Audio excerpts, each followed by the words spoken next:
I'm so sorry, Your Majesty. I didn't hear you come in. This? You must be the chosen one. The one to defeat. Well, yes, let us not speak of it. It is quite scary, I agree. This is a festive day. So I should prepare accordingly with the measurements, okay? Right. Did you have anything particular in mind, Your Majesty? Right? Okay. So we need a lot of protection going into the fabrics. Of course. Right. Yes, if you would like to take something with you. Oh, you're very busy. Of course, of course. Thank you so much for choosing our shop. Thank you. Have a wonderful day. Oh, okay. It's always very stressful when, I mean, it's an honour, of course, to have the Majesty come in, but I do often feel a little scared and a little, well, anyhow, yes, you see, recently I made this for him. It's a little mouse. I figured, you know, cats and mice, it might be fun, but he was reminded of one of his arch enemies. I don't know if you've met him yet. He's quite annoying. But, well, I suppose that gift was not a very good idea. So I'm very honoured that you came back to, well, work with us. So, what is your name, my dear? I haven't asked you, I'm so sorry. What a wonderful name. Are you perhaps related to... Well, I suppose there must be a lot of magic stored in you if that is the case. Well, you have lots to learn. I don't want to overwhelm you. Just sit down, make yourself feel nice and comfortable. I have some snacks for you if you would like something. Speaking of snacks, who are your familiars? Do you have some? Oh, are they adorable? Hello. Hi. I assume you have snacks for them ready? You don't? Oh dear.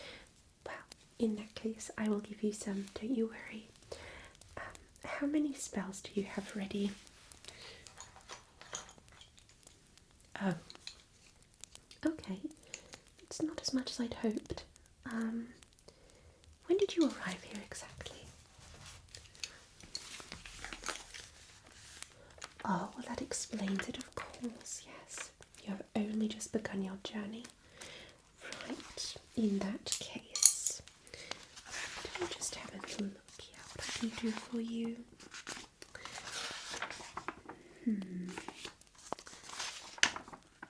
Yes, I will give you these. I know them off by heart. I wouldn't have to look into this compendium, that's just fine. Yes, I can cast magic as well. Not very well, but, well, I used to learn a lot when I was young, and then I just found more fun in tailoring and, you know, getting other people ready for grand events, and also adding a little bit of a twist to the clothing. Oh yes, it's very important that you add magic to whatever you are wearing. You want to protect yourself. Well, don't you worry. Let us get you sorted out first. Let me just write down your name here. We will be preparing 2 items for you today. Okay. So, now I do really like the red on your cape that you are wearing right now. However, there is currently no magic displayed on that. I can absolutely see that. So just turn a little bit for me. Okay, right. Can you lift up your arms for me? Good. Back down again. Okay. We will take the measurements in a moment. I just want to see if you are you right-handed, left-handed, ambidextrous? Okay, right. Perfect. Okay, so in that case, I think maybe the dusk mantle would be something for you. Necromancer's mantle, perhaps. The beast hide cloak would be a nice idea if you are trying to stay away from attacks for a while, but I think we'd go with the dusk mantle first. You would usually only be getting that in Perdida, but I have my ways of working my own magic, so let us just see here. Okay, right, so I actually do not measure with a tape, I measure with my hands like so, okay? I think that numbers are fantastic, but I like to just do things by eye. Plus, I always add a little bit of wiggle room, so if you should grow 5 to 6 centimeters all of a sudden, it will be completely fine. So, yes, you are still quite young. Right, okay, so just put your arms like this, just put them out like so. Okay, good. So I'm just going to measure right here. Okay, right.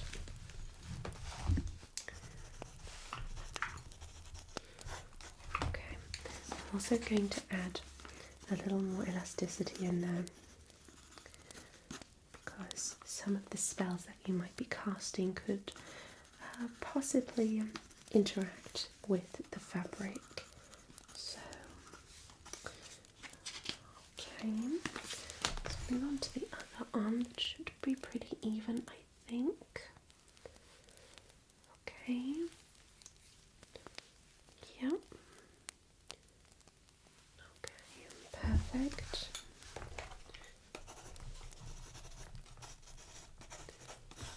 Wonderful.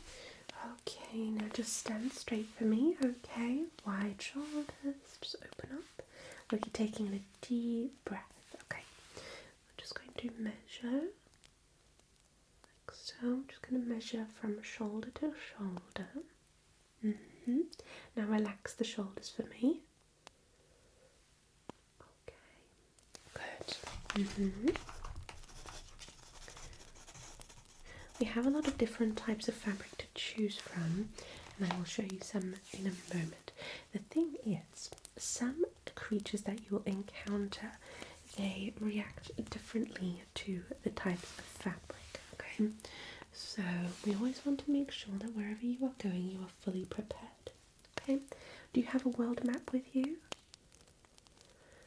Okay, is it up to date somewhat? Okay, good. We'll have a look at that later. So let me just see here. I'm just gonna go upper body, just torso here, and the cape is just going to widen as it goes further down. Okay, so we don't have to measure as of here. Let's say where the ribs end, and then we just there we go. And lengthwise. Yeah.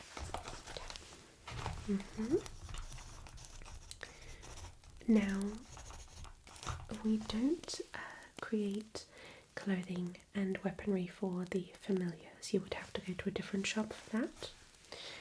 But, just see here. Can you open up your hands like this for me? Okay. Good. Okay. I'm just going to feel around your head. Sorry.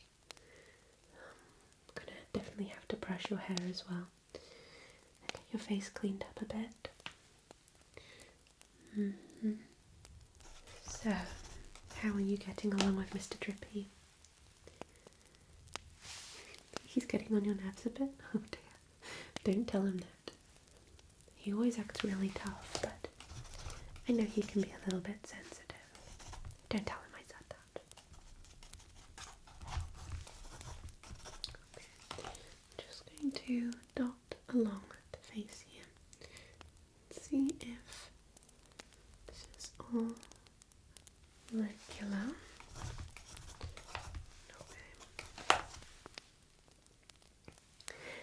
thought about transportation devices? Well, to be getting to the different places, of course. Oh, I see. So currently you're on foot. Okay. Right.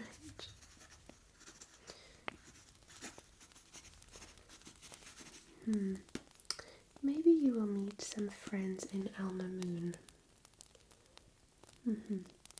Yes.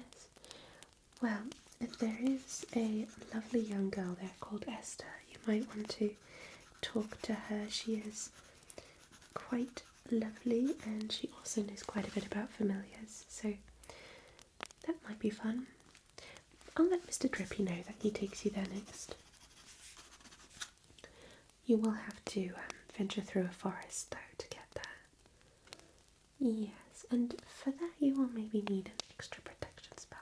Have you talked to the great oak tree? Okay, good.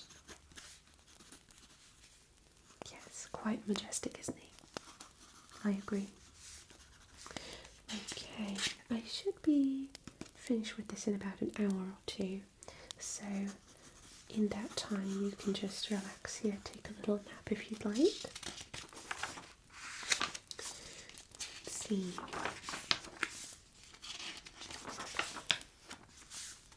So I think we'll go with this shade here. Do you have a favourite colour perhaps? I'll keep that in mind. Okay, now shall we clean your face a little bit first? Actually, you know what? Let's do your hair first, okay? We're just going to pluck out the little bits and pieces that got stuck during your travels, okay? So, you have some tiny little branches and leaves up here. So, just going to pluck.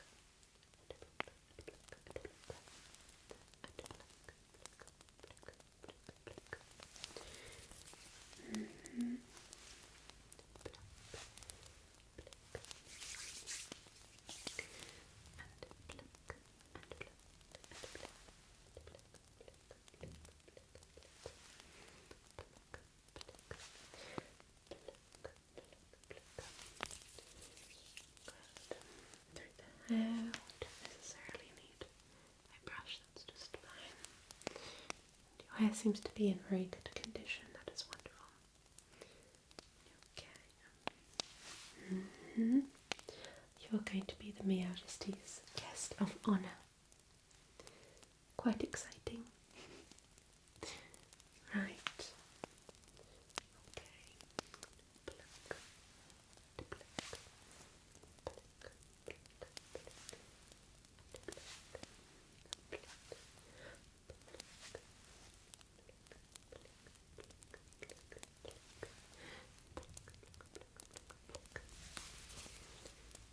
Just move that out of your face a little bit. Just like so. There we go. There, much better. So, to clean your actual face, I am going to use this little solution here. Mix that together with these little dried herbs. Okay.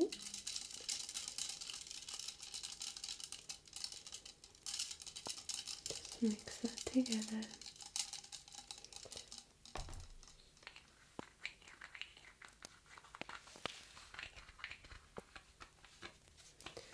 Then we close this up again.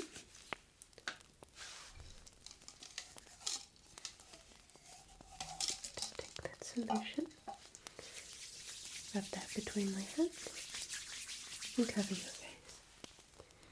And then when everything is dissolved, we'll take it right off again. Just very gently.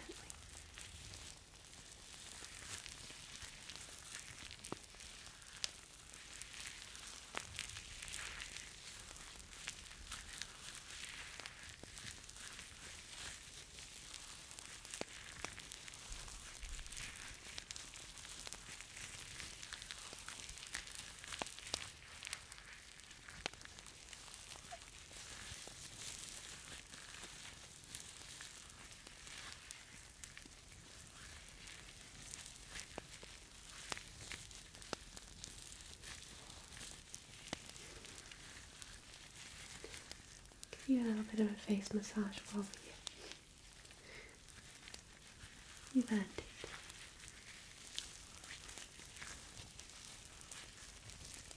After all, you are going to be the one who saves us.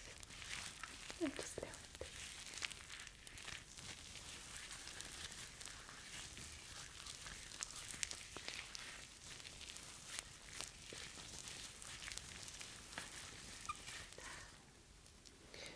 That's it for a moment, and then we will take that right off again.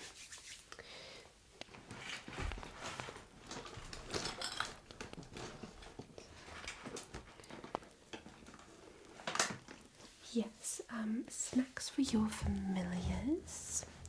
Let's see what I've got here. I have some chocolates. I have some flans, if that is something that they like. Of course, they all have their different interests and their different specialities that they like. Yes, I also have sundaes, but they have to be prepared pretty fresh. And I have pies as well. What do you think would go best? Yeah? Does that sound good to you guys? Good. They seem quite excited. Now, you can also give certain stones to your familiars if they have reached a certain point of training, and they will then transform visually. So if that is something that you want to consider, you can always consult with your familiar and see if they would be comfortable doing that. They tend to learn new attacks at the same time. Yeah. I'm so excited for you starting your new journey. Let's just remove this here.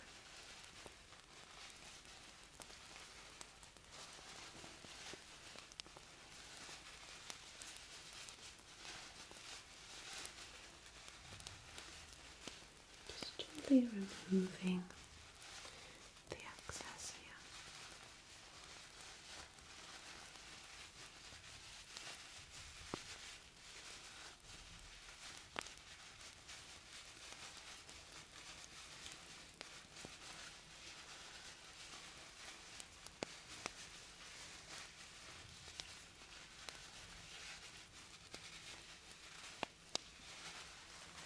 There we go. Much better. Your skin feels nice and refreshed. That's perfect. That's what I wanted to hear. Now, let's see here. We wanted to look at the world map, but to be completely honest, you do look rather tired. So, I will just take you through the basics right now, okay? So, basically, you are in Ding Dong Dell right now, okay? This is where you start off. You are going to go to Alma Moon while passing the forest. Now, do make sure that you have different clothing with you, because the further south that you go, the warmer it gets. Okay? You're also going to reach a city at some point. If you pass Alma Moon, that is very Caribbean in a sense. So there's a big port with lots of ships, and you can buy so many babanas, so many of them. Although I believe the main area to buy them is probably Alma Moon. I'm not quite sure. But you can buy fish there, you can buy all sorts really, and you need to take some swimwear when you go there. Absolutely, the waters are just so incredible. Absolutely wonderful, and really warm and comforting as well. Now, there are places on the map which I believe you can only access if you have a dragon. Now, I don't know if you are going to ever meet a dragon, because they are said to be extinct, or at least very well hidden. I don't know where you would find one, unfortunately. Rumour has it that the Sky Pirates have one, but well, to be honest, I'm a little scared to venture out there. guess I'm lacking a bit of courage. Yes. But maybe one day. So, oh, and of course, perdita, very important. I'm not quite sure. Do you like llamas? Oh, good. It's full of llamas. You're going to love them. The colours of the clothing there are absolutely vibrant and beautiful, and the weather is so lovely. It always looks like the sun is about to set. It's just constant golden hour. It's beautiful. You have the Shipwreck Cove, a little bit sad, but also quite beautiful. Tahiti Island, as I mentioned before, Mr. Drippy will be able to tell you all about that. Now, if you are more of a cold fan, I would suggest you go to Yule. It's very beautiful. It's very, very snowy there. There's also a glittering grotto that you can visit, although it is riddled with creatures. I'm not sure if you... Well, I suppose if you have to train, then you have to go, but it is quite frightening. And then there is, to the east, there is a very industrial city, rather beautiful, but further north, well, I do not like to speak of his name, but he lives there, and, well, it is quite scary, and I would not recommend you going there. Anyhow, there is also a great volcano close to Elmer Moon. If you were to venture to the west with a dragon, there is an island that is covered in mist and fog, and also surrounded by big mountains. So I have no idea how you would get there, but it is shrouded in mystery. So if that is something that you would like to one day venture out into, if you are not too afraid, I would highly recommend it. I can't go, but I'm just a little bit of a scaredy cat. Oh well. It's a beautiful locket you have there, by the way. What does it contain? It's a secret? Okay. Right. So, what else can we do here? Oh, you are getting rather tired, aren't you? That's alright. Well, Mr. Drippy already seems to be asleep and your familiars are quite knocked out as well. Would you like me to bring you a little beverage? Yeah? What's wrong? Of course I can read you something. Would that help you fall asleep? Of course. Shall we read a story from your wizard's companion? Would you like that? Oh, lovely. Okay then. Which one would you like?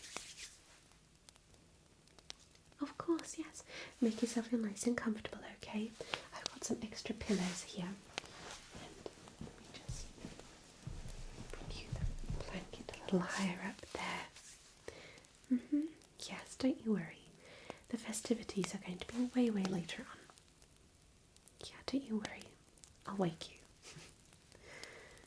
Yeah. Okay, you just relax and I'll read you the story. Yes, of course. Have a wonderful sleep. Okay, get some rest. I'll say good night to you now. Good night. So, where do we have it?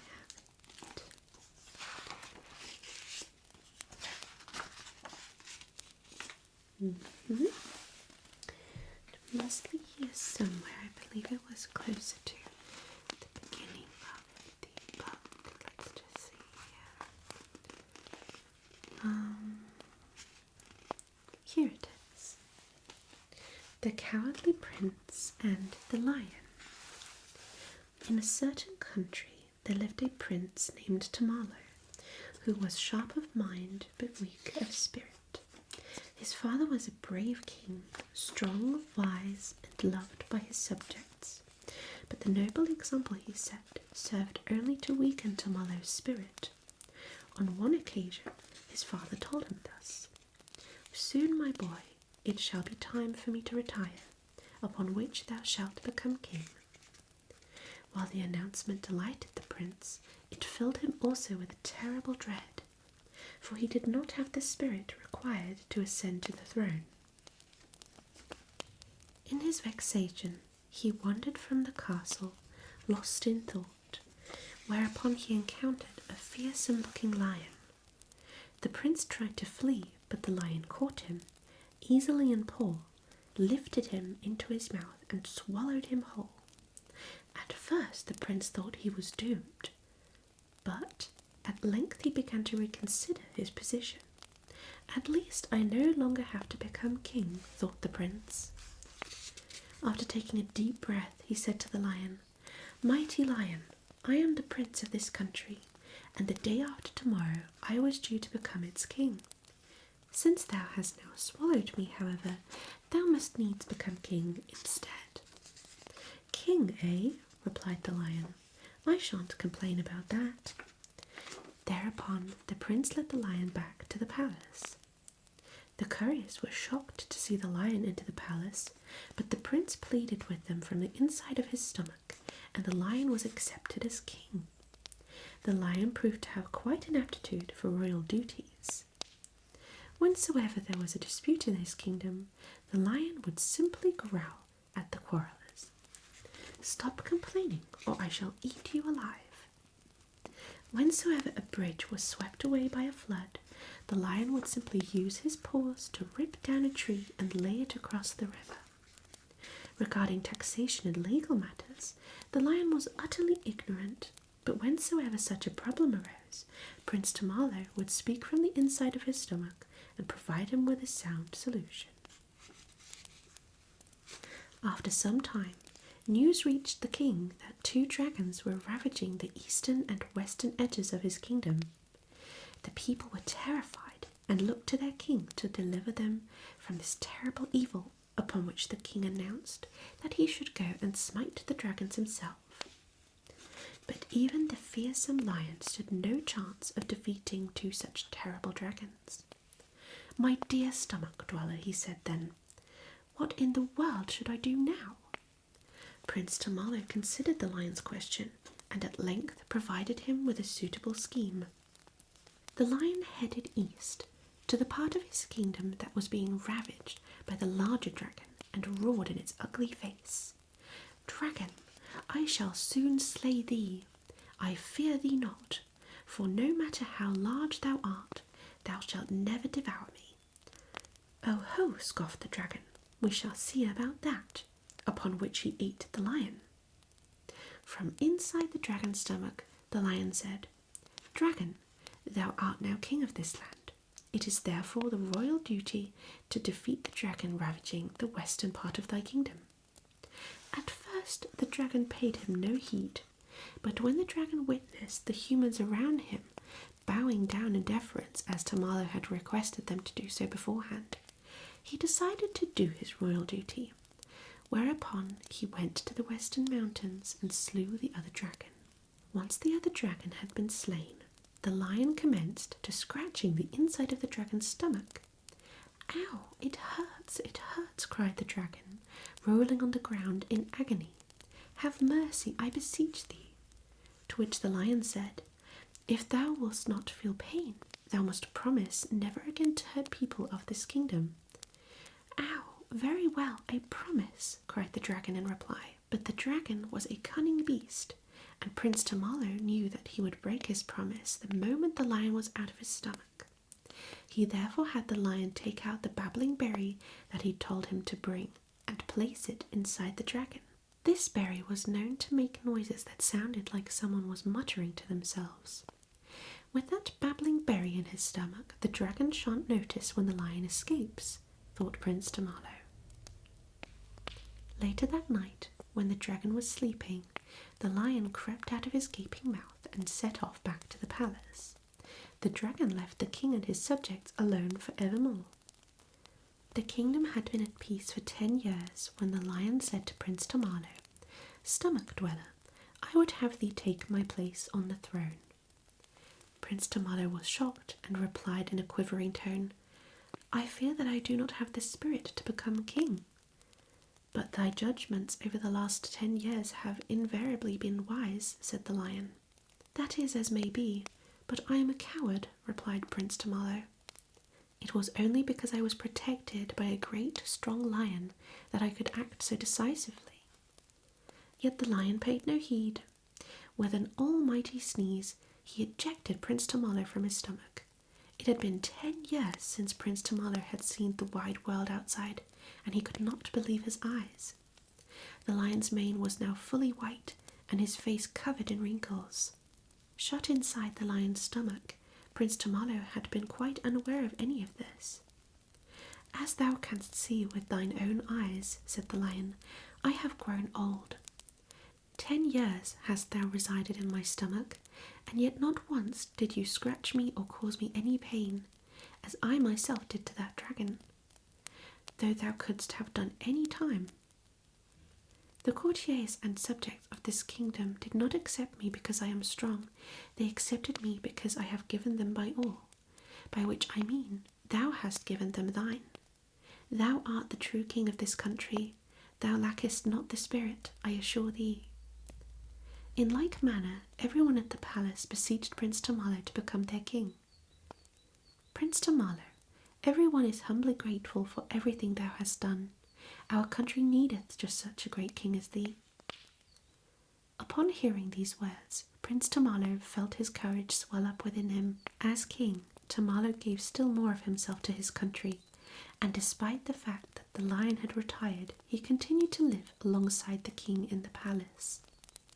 Though many countries are ruled by animals these days, in ancient times all kings were human.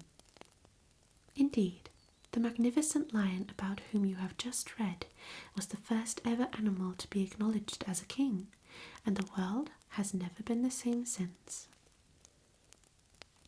Good night. Sleep tight.